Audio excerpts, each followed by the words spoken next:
நடுரோட்டில் நின்று கொண்டு மக்களுக்காக கிறிஸ்தவ போதனைகளை கூறும் அழகான காணொளி. இயேசு கிறிஸ்துவின் போதனைகளில் ஒன்றுதான் தன்னை போல பிறரையும் நேசி என்பது.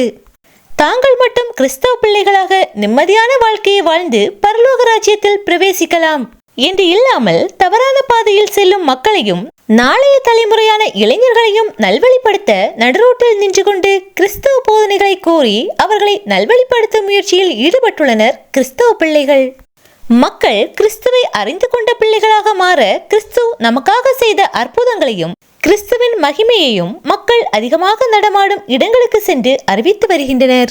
போதை கலாச்சாரத்திலிருந்து இளைஞர்களை மீட்டு கிறிஸ்துவின் பாதையில் நடக்க ஊக்கப்படுத்தி வருகின்றனர்.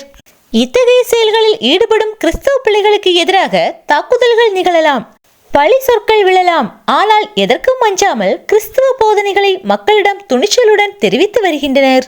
கர்த்தர் தாமே தம்முடைய இத்தகைய பிள்ளைகளை ஆசீர்வதித்து அவர்கள் மிகுந்த உற்சாகத்துடன் மேலும் கிறிஸ்துவை பற்றி அறியாத மக்களிடம் கிறிஸ்துவையும் கிறிஸ்தவத்தையும் கொண்டு சேர்க்க துணை புரிவீராக.